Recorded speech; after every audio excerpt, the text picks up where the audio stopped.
Ser podcast. Carla Simón, bienvenida al Cine en la Ser. Gracias. Bueno, en estos últimos meses desde Cannes tienes película nueva, hija nueva, o sea que Todo, está muy bien. Enhorabuena. Gracias. Bueno, como decimos, Romería pasó por el Festival de Cannes, ahora llega a los cines, protagonizada por Yusia García y por Mitch. Es tu tercera película.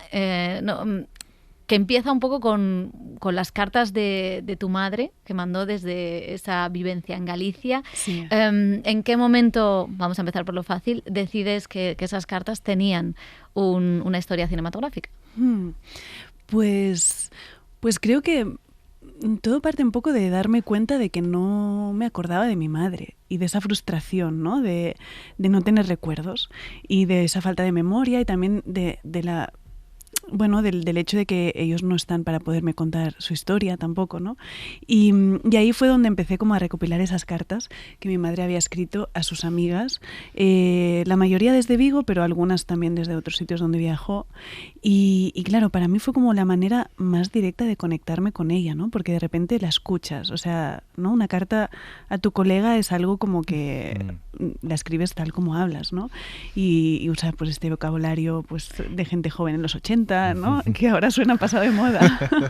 Pero es como un poco un retrato generacional que cuenta pues su manera de vivir, su manera de entender el mundo, de vivir Galicia también, habla mucho del tiempo, del paisaje. Ya, porque una Mediterránea en Galicia pues es en lo que se fija. Te fijas, sí. Y de su relación con las drogas, con el trabajo, con la gente, y me dio mucha información, la verdad. Tus padres vivían en el edificio que ves al lado, el grande. ¿En Toralla? Sí, una época muy chula, además.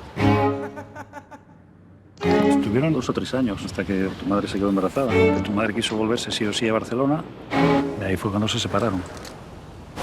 Eres igualita que tu madre. Calcomanías. Sí. Los abuelos viven en Vigo. ¡Hola! En las afueras. Los visitaremos en un par de días.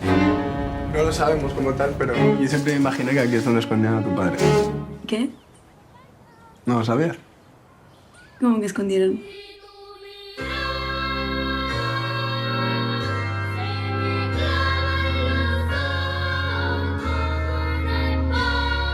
En tus películas, que mezclas biografía, memoria familiar, recuerdos, ficción, ¿cómo es esta conjunción de elementos? Porque no es fácil de algo tan íntimo, ¿no? Empezar a abrir esa cebolla que son tus películas hacia la ficción. ¿Cómo es ese proceso entre ficción y memoria, recuerdo? Sí.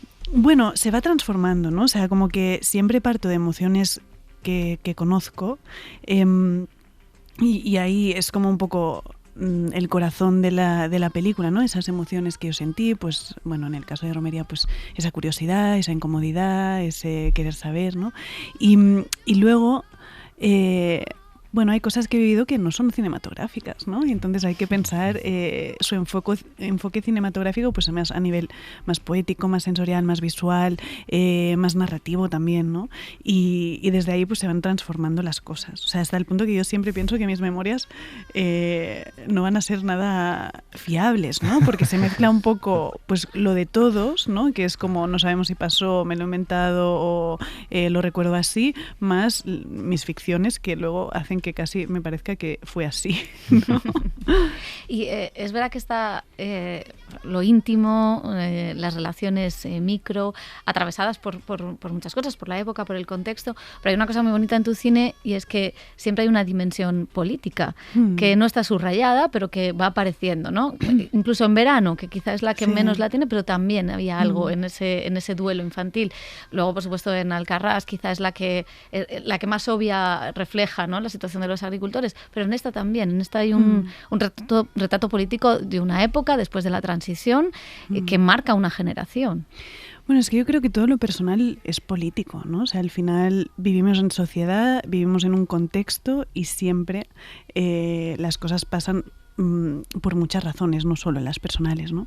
Entonces yo creo que de ahí viene que creo que está como, bueno, que es intrínseco, ¿no? Que va muy ligado cuando tú cuentas algo personal a terminar haciendo un retrato de una época, de un momento concreto, ¿no?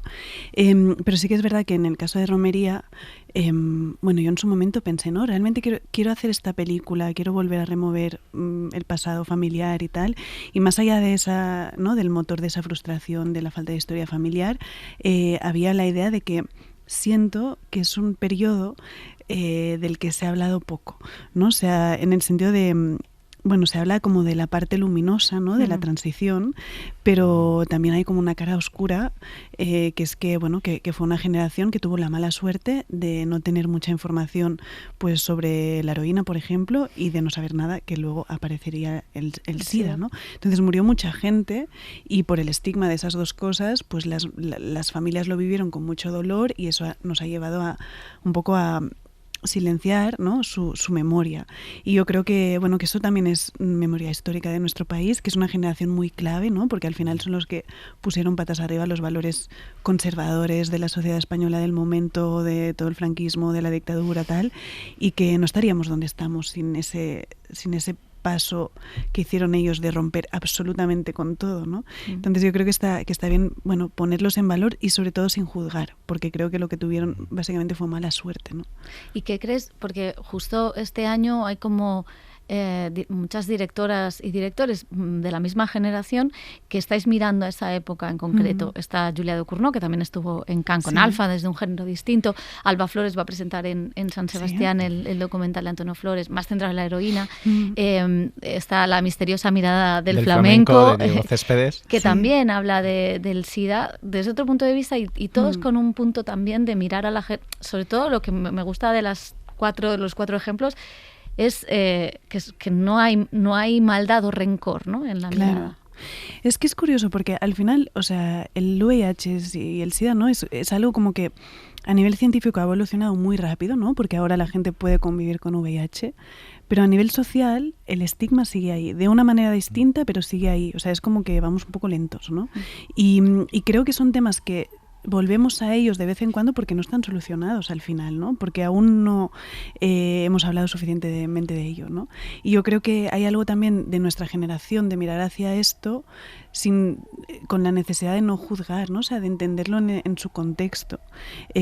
Porque hay algo que tiene el SIDA que es como que parece que has tenido que hacer algo malo para pillarlo, entonces hay como esa idea de castigo, cuando en realidad básicamente es una putada, ¿no? Y bueno, pues eso yo creo que sí que hay que, bueno, que hay que revisitarlo y sí siento que hay algo en este momento en el que estamos, supongo porque han pasado suficientes años, no lo sé, pero como que estamos volviendo a ello, ¿no? Y precisamente en esa época, ¿no? Hay creaciones, tanto películas, literatura, ¿no? Que quizá han mirado de una forma muy oscura, ¿no? A los bajos fondos de esa época y tú no. Tú miras de una manera o buscas quizá una luz, ¿no? Eso era clave desde el primer momento, lo tenías claro que será uno de las metas o el punto de vista de la película. Sí, o sea, por un lado estaba el intentar no mirarlo desde un lado demasiado oscuro, pero también sin romantizarlo, porque de repente también es fácil decir que esta época fue muy bonita y bueno, y no tener como esa realidad, ¿no? Pero yo creo que es mi mirada genuina hacia la historia de mis padres, ¿no? O sea, es algo... Yo siempre digo que... bueno, hay una frase de Truffaut que dice que las películas del mañana se van a parecer a quien las hagan, ¿no? Y yo creo que realmente sí, que las películas se nos parecen. Y creo que era como imposible disociar mi mirada hacia mis padres de lo que realmente ha quedado en la película, ¿no? Si la película es honesta. Entonces, realmente sí que creo que se representa esta forma de mirar hacia arriba, que es aceptando su historia, ¿no? O sea, sin ningún rencor, o sea, y a mí me ayudó mucho cuando me contaron que mi madre murió de SIDA y mi padre también, que yo tenía 12 años, me ayudó mucho a entender que era una cosa de un contexto y de un momento, que no fueron los únicos, ¿no? Y eso sí, de repente, bueno, pues me dio como, bueno, ese conocimiento global que creo que lo colocó en un buen sitio, ¿no? Y luego hay una cosa que a mí me gusta mucho de romería y que lo hemos comentado José y yo, que es, claro, hay una cosa que descubre la protagonista. Bueno, como hemos hablado mucho de romería, no hemos contado un poco la premisa, y es una joven que viaja a pedir el certificado de defunción de su padre para poder optar a una beca y conoce por primera vez a esa familia paterna en Galicia, ella es catalana, en un trasunto extraño de Carla Simón, que se parece un poco físicamente. Sí. ¿Se parece físicamente, tú crees? No sé si físicamente, La mirada, porque no, algo. pero sí que hay algo cuando ves a Yusia que dices, podría ser Carla de joven. A ver, o sea, evidentemente yo cuando la vi por primera vez me identifiqué muchísimo con ella por su esencia, o sea, por su actitud vital, ¿no? O sea, porque la idea era que hiciera ese viaje desde la curiosidad, no desde el conflicto, que es muy antinarrativo, pero me interesaba más, ¿no? Y ella tiene esa cosa, ¿no? O sea, como esa cosa de estar, no juzgar, mirar mucho, no sé. Sí, yo me sentía ahí como... Y luego también fue curioso porque le dije, ¿de qué tienes miedo? Y ella me dijo, de parecer tonta. Y esto a mí me dio una pista muy grande de que realmente había mucho más de lo que parecía, ¿no? Y que esto es una cosa que a mí ahora me pasa menos, pero de adolescente me pasaba mucho, ¿no? Yo también tenía ese miedo y fue también lo que me dio la pista de que podía hacer esta otra cara que tiene el personaje, ¿no? Que tiene dos personajes en uno. Y sentí que trabajando podíamos sacarle esa otra parte, ¿no? Pues bien sacado. Pero encima descubre que esa familia pues tiene un estatus social diferente, ¿no? Y ese estatus social también condiciona cómo se ha tratado la memoria familiar, cómo se trató en su momento el tabú del SIDA. Esta cuestión de clase, ¿cómo ha sido enlazarla y jugarla? Bueno, para mí ha sido... muy interesante porque, claro, es un tipo de familia muy distinta a las que había retratado hasta ahora, ¿no?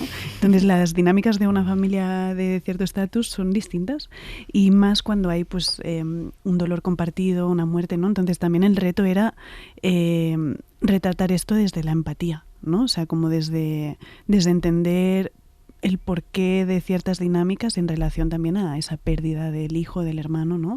Que les ha tocado a todos y que bueno, pues que a nivel, o sea, a la hora de ponerlo en su lugar a nivel de memoria familiar, pues aún lo están gestionando, ¿no? Y ha sido como interesante, igual como fue muy interesante también crear esa familia a nivel de casting, ¿no? O sea, como de encontrar ese elenco, que yo siempre intento que los personajes se parezcan a los personajes que he escrito, o sea, que los actores, sean profesionales o no, se parezcan a los personajes que he escrito. Y claro, esta vez, pues a lo mejor no todos se sentían totalmente identificados, pero sí que es verdad que los conocían, ¿no? O sea, como que había algo que en sus familias existen esa gente, o sea, como pienso, por ejemplo, en Miriam Gallego, que cuando improvisaba, claro, o sea, era una fuente de creatividad al improvisar porque conocía ese personaje muy bien, ¿no? Y eso me parece interesante también y de repente los pones juntos y se crean más o menos las dinámicas que uno espera, ¿no? Y luego hay algo también muy, muy interesante porque la película juega mucho con el misterio. Es ella, y como hacías un poco en Alcarrás, ¿no? Que vas abriendo esta cebolla que decíamos de personajes para ir conociendo a toda la familia, aquí también, pero ella no sabe a quién se va a encontrar, a qué tío, al abuelo. O sea, estás todo el rato esperando ese misterio. ¿Cómo ha sido ir con la protagonista, ¿no? Diseñando como ese misterio y que cada uno vaya completando o distorsionando la historia? Sí, bueno, para mí ha habido una cosa nueva en esta película en el sentido de que es el uso del diálogo. O sea, al final es una película sobre el relato, ¿no? O sea, sobre el relato el que te cuentan los otros y el que tú te haces a ti misma, ¿no? Pero claro, necesitaba diálogo, que hasta ahora mis películas tienen diálogo, pero como circunstancial, ¿no? Escrito, pero no tan explícito, ¿no? No de contar. Entonces esto ha sido como un ejercicio interesante. Y luego también había una cosa a nivel de estructura que también era nueva para mí, que era la idea episódica, ¿no? O capitular, o sea, al final ella va conociendo primero pues a un tío, luego a otra tía, ¿no? Poco a poco hasta llegar a los abuelos y esa idea también, viniendo yo de estructuras como muy libres, ha sido interesante, o sea, como, bueno, que había algo más de construcción de guión, creo, que lo que yo había experimentado hasta entonces. A la vez también es una peli más libre porque luego llega un momento que, ¿no? Que llega la libertad en todo su esplendor y ahí yo lo disfruté muchísimo, ¿no? Entonces, no sé, o sea, como sí, o sea, el tema de tratar el misterio fue mucho desde guión, pero y luego también por la premisa esta de que cuando uno intenta reconstruir un relato a través del relato de los otros es absolutamente imposible, porque la memoria es muy subjetiva y muy selectiva, y cada uno te lo cuenta a su manera, porque luego también hay esa cosa que yo cuando le descubrí me pareció muy... Bueno, entendí muchas cosas, que es que cuando recordamos, no recordamos lo que pasó, recordamos la última vez que lo recordamos. Entonces hay una especie de juego del teléfono en nuestra propia memoria que vamos transformando también a nuestra conveniencia en relación a lo que queremos contarnos, ¿no? Y claro, entonces no es fiable. Y yo pensaba, es que no sería ni fiable si mis padres estuvieran aquí y me contaran lo que vivieron, ¿no? Entonces, ¿por qué no inventarlo un poco, no? Y ahí metes un poco la importancia del cine también para contar, ¿no? Porque la protagonista, Marina, tiene una cámara y va grabando cosas de ese nuevo paisaje, de esa luz atlántica y no mediterránea, del mar, de esa familia que conoce.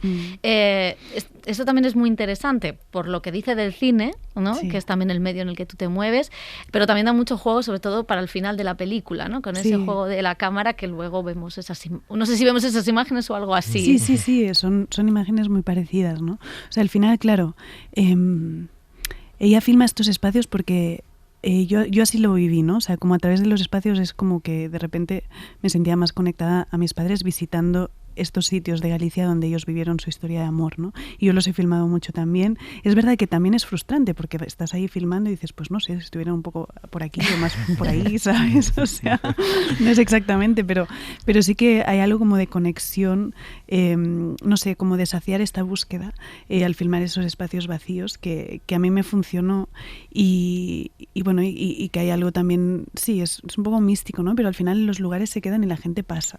Y por eso yo creo que revisitar esos lugares es algo como que a ella le funciona, ¿no? Y luego, claro, había esa cosa en esa parte imaginada que hay en la película, que en realidad imaginar es muy parecido a soñar. O sea, soñamos o imaginamos a partir de cosas que conocemos, que hemos visto, ¿no? Entonces, hay mucha de esta parte imaginada que la base son esas mismas imágenes que ella ha filmado, ¿no? De una manera sutil, ¿no? Porque uno a lo mejor no lo relaciona en un primer visionado, pero sí que fue como un juego de espejos muy lúdico mientras lo creábamos, ¿no? Porque no solo son estas imágenes de la cámara, sino también ciertos objetos que también salen, ciertos diálogos que se repiten o incluso cosas que le han contado que luego salen, ¿no? Sí. Y en esta ocasión trabajas con la dirección de fotografía con Hélène Lubac, creo que lo he dicho bien. ¿Cómo ha sido el trabajo con ella? Cambiar también lo que decía Pepa, la luz del Mediterráneo por el Atlántico y rodar en el mar, que es diferente a lo que habías hecho. Sí, rodar en el mar me apetecía mucho porque después de 2 películas rurales, ¿no? Era algo nuevo. Querías un verano en el mar. Sí, un verano en el mar, a ver qué pasaba, ¿no? Y claro, también tiene algo que está muy vivo, o sea, el mar no lo puedes tú controlar, ¿no? Y te habla de alguna manera y tienes que, bueno, pues que todo gira alrededor de cómo está el mar y cómo están las mareas también, porque ahí las mareas, o sea, ahora están aquí, ahora están 10 metros más abajo, ¿no? Entonces todo es tan cambiante que hace que el rodaje sea intenso. Sea intenso. Que los drones vuelen. Que los drones vuelen, que pasen cosas, sí. Pero bueno, lo hace todo más vivo, que al final yo quiero que las cosas salgan como las he escrito, pero luego que no lo parezca, entonces el mar ayuda a esa idea. Y nada, ¿no? Con Hélène Lubac fue una colaboración muy bonita, o sea, bueno, estuvimos preparando la peli juntas mucho tiempo, ella estuvo también en los ensayos con los actores, estuvimos filmando esto, mucho diálogo también, ¿no? O sea, yo tenía muy claro que esa familia la teníamos que filmar distinto a las familias de las otras películas, entonces es un estilo de cámara bueno, pues un poquito más meditado, digamos, ¿no? A lo mejor no tan así como visceral como las otras películas, ¿no? Y también la peli creo que tiene una dimensión poética que también necesitaba como de mucha reflexión, que bueno, y de mucho diálogo. Al final fue bonito colaborar no solo con Hélène, sino con todo el equipo, porque Hélène era la nueva, pero las otras ya nos conocemos, ¿no? O sea, es la tercera peli juntas y eso cuando vas creciendo con el equipo creo que te da la oportunidad como de ir probando retos cada vez más difíciles, ¿no? Y vamos a ir terminando, pero claro, en esa parte más poética, más surreal, si queremos, que es además algo muy nuevo en tu universo, aunque en el corto habías jugado un poco con ello. También hay una escena musical, que eso nos gusta mucho. Sí. Eso fue muy divertido. Cuéntanos. Bueno, a ver, claro, hay toda esa parte imaginada de la película que que para mí me permitió volar mucho, ¿no? O sea, imaginando eso, y me sentí muy libre escribiendo el guión, rodándolo y en todo momento trabajando con los actores y tal. Y llegó un momento que yo estaba buscando como una imagen concreta que pudiera expresar, así como de manera concisa, que esto no fue solo la historia de estos personajes, sino la de toda una generación, ¿no?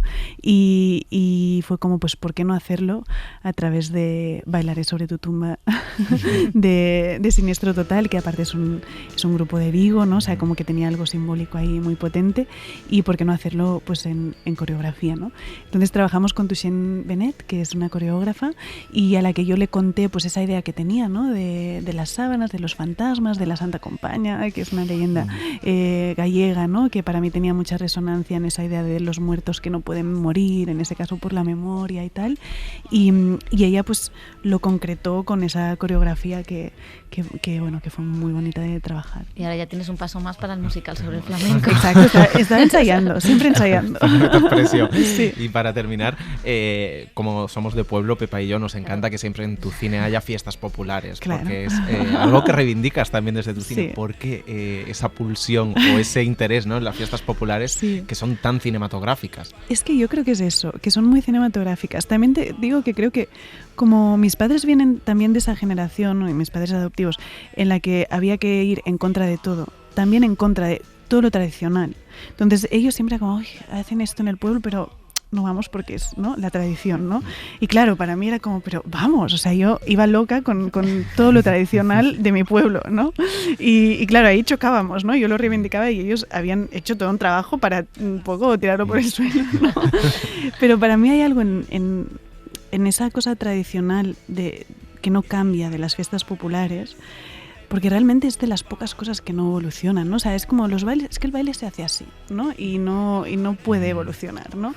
Y luego cuando alguna vez se cambia algo es un evento muy grande, ¿no? Es una tragedia para algunos. Exacto, también.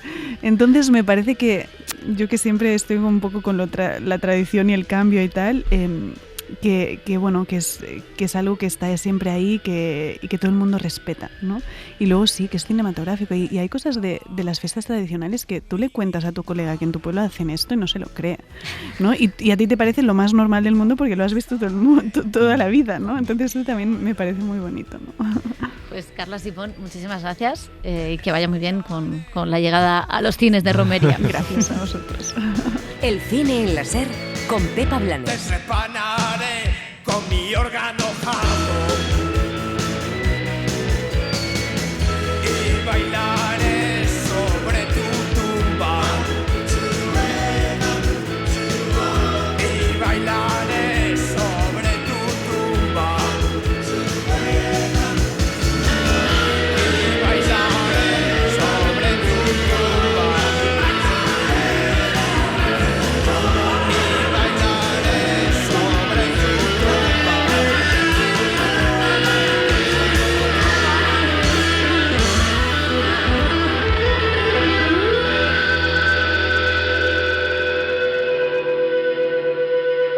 Para no perderte ningún episodio, síguenos en la aplicación o la web de la SER, Podium Podcast o tu plataforma de audio favorita.